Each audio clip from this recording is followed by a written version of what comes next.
ನಮ್ಮನೆ ಯುವರಾಣಿ, ಹೇ ನಮ್ಮನೆ ಯುವರಾಣಿ. ಅಳಿ ಅಂದ್ರೆ ವರ ಪೂಜೆಗೆ ವರನ್ಗೆ ಹೆಣ್ಣಿನ ಕಡೆಯಿಂದ ಉಡುಗೊರೆ ಕೊಡ್ಬೇಕು. ಆದ್ರೆ ನಾವು ಅಮ್ಮ, ನಿಮ್ಮ ಆಶೀರ್ವಾದನೇ ನನ್ಗೆ ದೊಡ್ಡ ಉಡುಗೊರೆ. ಅದಕ್ಕಿಂತ ಮಿಗಿಲಾಗಿ ಬೇರೆ ಏನು ಬೇಡ.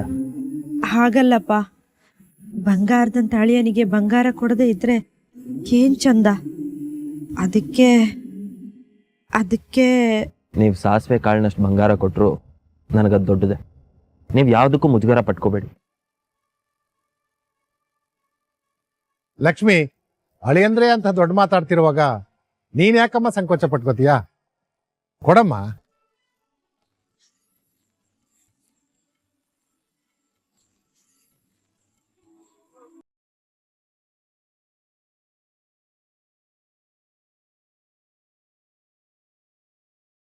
ಅಮ್ಮ, ಇಷ್ಟು ಚೆನ್ನಾಗಿರೋ ಚೈನ್ನ ಇಟ್ಕೊಂಡು ಏನು ಇಲ್ಲ ಅಂತ ಹೇಳ್ತಾ ಇದ್ದೀರಲ್ಲ, ಅಣ್ಣನ ಕೊರಳಿಗೆ ಇದು ಸೂಪರ್ ಆಗಿ ಕಾಣುತ್ತೆ. ತೊಡ್ಸಿ. ಅದು ಬೇಡಪ್ಪ. ತುಳಸಿ ಮಾ,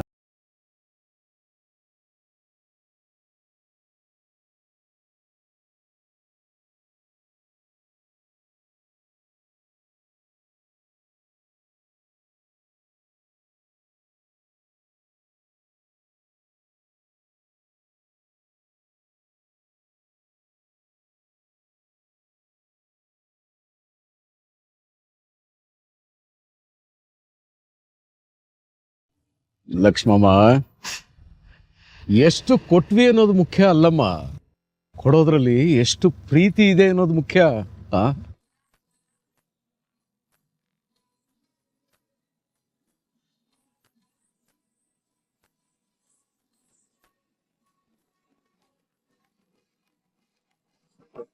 ಎಷ್ಟು ಭಯ ಆಗಿತ್ತು ಕಣೆ. ಅಂತ ಕೋಟ್ಯಾಧಿಪತಿಗಳಿಗೆ ಎಲ್ರೆದ್ರು ಸರ ಕೊಟ್ಟು ಎಲ್ಲಿ ಅವಮಾನ ಆಗ್ಬಿಡತ್ತೋ ಅಂತ ಅನ್ಕೊಂಡೆ.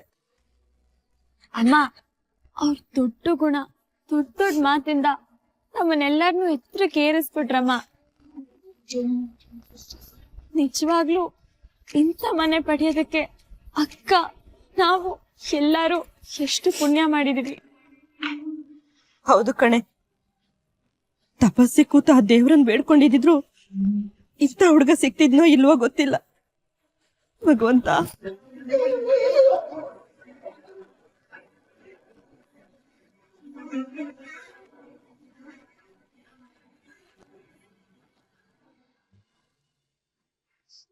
ಯಾಕೆ ಅಹಲ್ಯ ಈಗ ದುಡ್ತಾ ಇದ್ದಾಳೆ?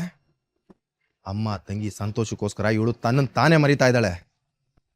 ಇದು ಸರಿ ಇಲ್ಲ, ಇದ್ಯಾಕೋ ಸರಿ ಇಲ್ಲ. ಅಹಲ್ಯ, ಅಹಲ್ಯ,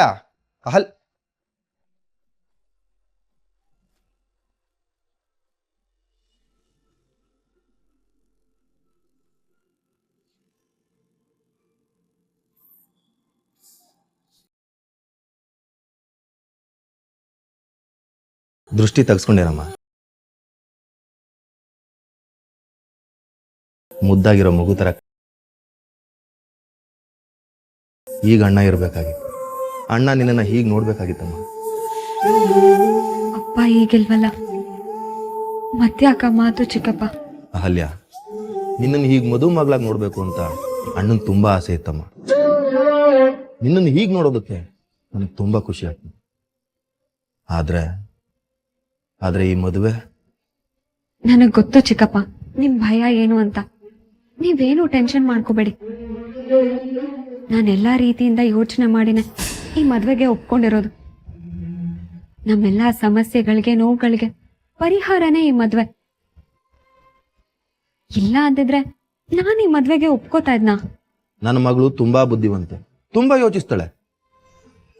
ಆದ್ರೂ ನಿನ್ನೊಂದು ಮಾತು ಕೇಳ್ತೀನಿ, ಈ ಮದುವೆ ಆದ್ರೆ ನೀನ್ ಖುಷಿಯಾಗಿರ್ತೀಯ ಮಗಳೇ? ಚಿಕ್ಕಪ್ಪ, ನೀವು 100 ಸಲ ಈ ಪ್ರಶ್ನೆನ ಕೇಳಿದೀರಾ, ನಾನು 101ನೇ ಸರಿ ಇದಕ್ಕೆ ಉತ್ತರ ಕೊಡ್ತಾ ಇದ್ದೀನಿ. ನಾನೀ ಮದ್ವೆನ ಖುಷಿಯಿಂದಾನೇ ಮಾಡ್ಕೋತಾ ಇದ್ದೀನಿ. ಅದೆಲ್ಲ ಬಿಡಿ, ನಾನು ಹೇಗ್ ಕಾಣಿಸ್ತಾ ಇದ್ದೀನಿ? ದೇವತೆ, ಪುಟ್ಟು ದೇವತೆ ತರ ಕಾಣ್ತಾ ಇದೆಯಮ್ಮ. ಈ ತಂದೆ ಜೀವಕ್ಕೆ ಈ ಮುದ್ದಾದ ಮಗುವಿನ ಮುಖ ಕೊನೆ ಉಸಿರಿರೋವರೆಗೂ ನೆನಪಿರುತ್ತಮ್ಮ. ಅಷ್ಟು ಚೆನ್ನಾಗಿ ಕಾಣಿಸ್ತಾ ಇದೆಯಾ? ಅಕ್ಕ ಅಕ್ಕ ಅಕ್ಕ ಅಕ್ಕ, ಅರಿಶಿನ ಶಾಸ್ತ್ರಕ್ಕೆ ರೆಡಿ ಆಗ್ಬೇಕಂತೆ. ರೆಡಿಯಾಗೇ ಇದೀನಲ್ಲೇ. ಇದಲ್ವೇ ಭಾವನ್ ಮನೆಯಿಂದ ಅರಿಶಿನ ಶಾಸ್ತ್ರಕ್ಕೆ ಬಟ್ಟೆ ಕೊಟ್ರಲ್ಲ ಅದ್ ಹಾಕೊಂಡ್ ರೆಡಿ ಆಗ್ಬೇಕಂತೆ.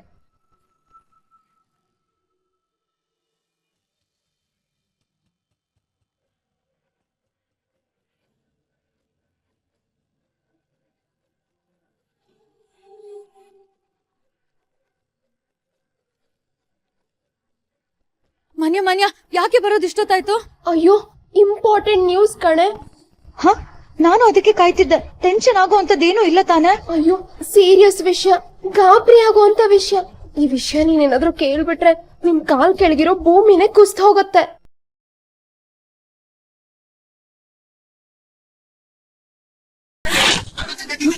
ಅಂಥದ್ದೇನೇ ಮ್ಯಾಟರು? ಮೀರಾ, ಅಮ್ಮ ಅಮ್ಮ ನನ್ ಫ್ರೆಂಡು ಮದ್ವೆಗೆ ಇನ್ವೈಟ್ ಮಾಡ್ತಿದ್ದ. ಮಾನ್ಯ ಈಗ ಬಂದ್ಯಮ್ಮ? ಹ್ಞೂ ಆಂಟಿ. ಒಳಗಡೆ ಅರ್ಶಿನ ಶಾಸ್ತ್ರ ನಡೀತಾ ಇದೆ. ನನ್ನ ಒಬ್ಬಳ ಕೈಲಿ ಏನು ಮಾಡಕ್ ಆಗ್ತಾ ಇಲ್ಲ. ನೀನು ಬಾ ಮಾನ್ಯ, ನೀನು ಬಾ ಅಮ್ಮ, ಬೇಗ ಬಾ.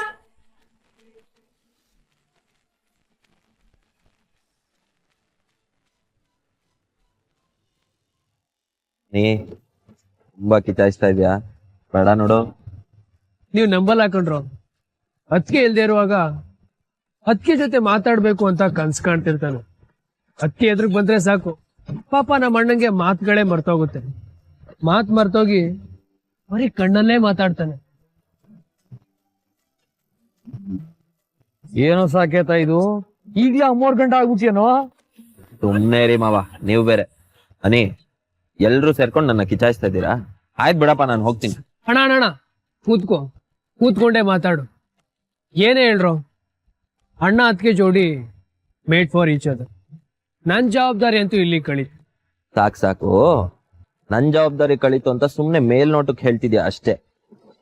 ಆದ್ರೆ ಒಳಗೊಳಗೆ ತನ್ ಲೈನ್ ಕ್ಲಿಯರ್ ಆಯ್ತು ಅಂತ ಮನ್ಸಲ್ಲೇ ಮಂಡಿಗೆ ತಿಂತಿರ್ತಾನೆ ಅಲ್ವಾ ಮೀರಾ?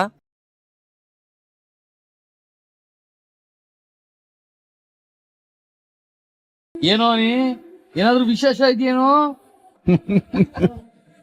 ಅಂತದ್ದೇನಿಲ್ಲ. ವಿಷಯ ಇರ್ಲಿ ಇಲ್ದೆ ಹೋಗ್ಲಿ, ನನ್ ಮದ್ವೆ ಆಗಿದ ತಕ್ಷಣ ಇನ್ನೊಂದ್ ವರ್ಷದಲ್ಲಿ ಇವನ್ಗೂ ವಾಲ್ಗ ಓದ್ಸೋದೆ, ಇವನ್ ಮದ್ವೆನೂ ಮಾಡಲ್ಲ. ಸಾಕೇತ್, ನಿನಗ್ ಹುಡುಗಿ ಹುಡ್ಕೋದಿಕ್ಕೆ ಇಷ್ಟು ವರ್ಷ ತಗೊಂಡಿದ್ದಾನೆ ಇವನು. ಇನ್ನು ತನಗ ಆರಿಸ್ಕೊಳ್ಳೋದಿಕ್ಕೆ ಅದು ಎಷ್ಟು ವರ್ಷ ತಗೋತಾನೋ ಏನೋ. ತಾತ, ನನಗ್ ಸರಿ ಹೊಂದೋ ಹುಡುಗಿನ ಇವನು ಹುಡುಕಿದ್ದಾನೆ. ಈಗ ಇವನಿಗೆ ಸರಿ ಹೊಂದೋ ಹುಡುಗಿನ ನಾನೇ ಹುಡುಕ್ತೀನಿ.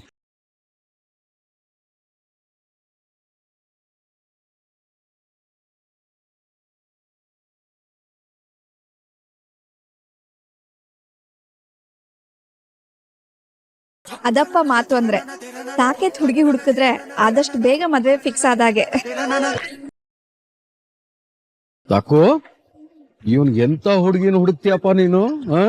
ತಾತ, ಇವನ್ ಮೊಂಡ ಹಠನ ಮುರಿಯುವಂತ ಹುಡುಗಿನೇ ಹುಡುಕ್.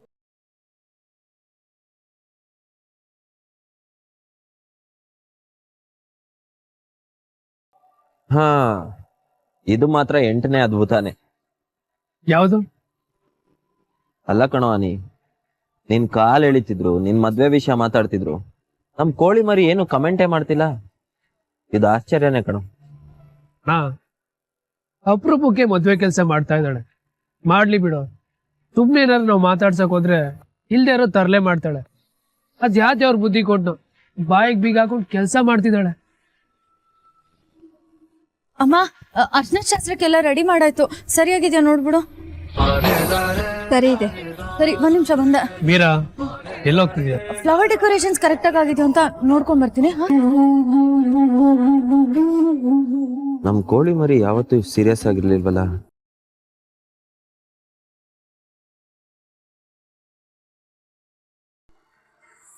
ಅಕ್ಕ, ಈ ಮದ್ವೆಯಿಂದ ನಮಗ್ ಎಷ್ಟ್ ಖುಷಿ ಆಗ್ತಿದ್ಯೋ ನಿನ್ಗೂ ಅಷ್ಟೇ ಖುಷಿ ಆಗ್ತಿದೆ ಅಲ್ವಾ? ಈ ಮದ್ವೆ ಆಗೋದ್ರಿಂದ ಎಲ್ಲಾ ಪ್ರಾಬ್ಲಮ್ಸ್ ದೂರ ಆಗುತ್ತಲ್ವಾ? ಹೌದು ಕಣೆ. ಅಕ್ಕ, ನಮಗೆ ಈ ಸಂಬಂಧ ಸಿಕ್ಕಿರೋದು 7 ಜನ್ಮದ ಪುಣ್ಯ ಅಲ್ವಾ? ನನ್ ತಂಗಿ ಯಾಕೆ ಸೀರಿಯಸ್ ಆಗಿ ಕೇಳ್ತಿದ್ದಾಳೆ? ಅಕ್ಕ, ಚಿಕ್ಕಪ್ಪನ ಮಾತ್ಗೆ ಜಾಸ್ತಿ ಗಮನ ಕೊಡಕ್ ಹೋಗ್ಬೇಡ, ಅವ್ರು ಸರಿ ಇಲ್ಲ. ಚಿಕ್ಕಪ್ಪ ಅಷ್ಟು ಸೆಲ್ಫಿಶ್ ವ್ಯಕ್ತಿನ ನಾನು ಎಲ್ಲೂ ನೋಡಿಲ್ಲ. ನೀನ್ ದೂರ ಆಗ್ಬಿಟ್ರೆ ಇವ್ರು ದುಡ್ದು ಹಾಕ್ಬೇಕಲ್ಲ ಅಂತ ಎಷ್ಟೊಂದೆಲ್ಲ ಡ್ರಾಮಾ ಮಾಡ್ತಿದಾರೆ ನೋಡು.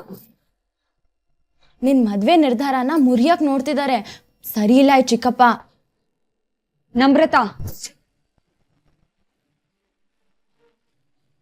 ದೊಡ್ಡವರಿಗೆ ಗೌರವ ಕೊಡೋದನ್ನ ಕಲಿ. ಅವ್ರೇನು, ಅವ್ರಿಗೇನಾಗಿದೆ, ಯಾಕೆ ಹಾಗಾಡ್ತಾರೆ ಅಂತ ನನಗ್ ಚೆನ್ನಾಗ್ ಗೊತ್ತು. ಅವ್ರ ಆತಂಕ ನಿನಗ್ ಅರ್ಥ ಆಗಲ್ಲ, ಅರ್ಥ ಆಗೋದು ಬೇಡ. ತಲೆಗೆ ಕೊಟ್ಟಿದೀವಿ ಅಂತ ಬಾಯಿಗೆ ಬಂದ ಹಾಗೆ ಮಾತಾಡ್ಬೇಕು ಅಂತಲ್ಲ. ಇನ್ ಮುಂದೆ ಚಿಕ್ಕಪ್ಪನ ಬಗ್ಗೆ ಮಾತಾಡ್ಬೇಕಾದ್ರೆ ಎಚ್ಚರ ಇಟ್ಕೊಂಡ್ ಮಾತಾಡು.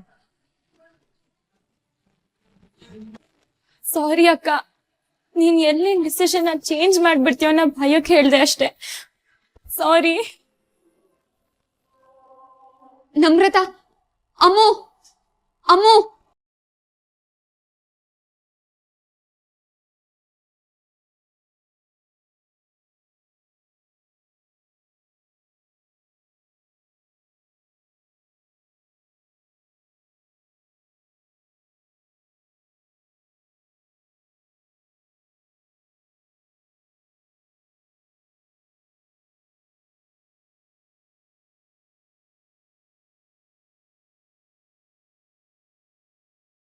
ಈಗ್ಲಾದ್ರೂ ಬಂದಲ್ಲ, ತುಂಬಾ ಇಂಪಾರ್ಟೆಂಟ್ ವಿಷಯ ಕಣೆ.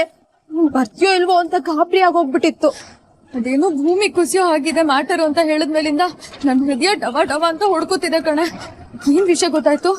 ಅಲ್ಲಿ ಅಕ್ಕಂಗೂ ಅವನಿಗೂ ಏನ್ ಕನೆಕ್ಷನ್ ಇದೆ? ಅದ್ರ ಬಗ್ಗೆ ಮಾತಲ್ಲಿ ಹೇಳೋದಕ್ಕಾಗಲ್ಲ, ನೋಡ್ಬೇಕಷ್ಟೆ.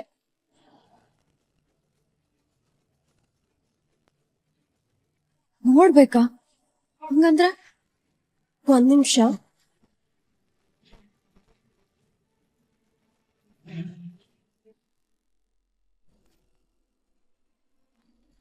ಇಲ್ಲಿದಾನಲ್ಲ, ಇವನೇ ರಜತ್ ಚಂದ್ರ ಅಂತ.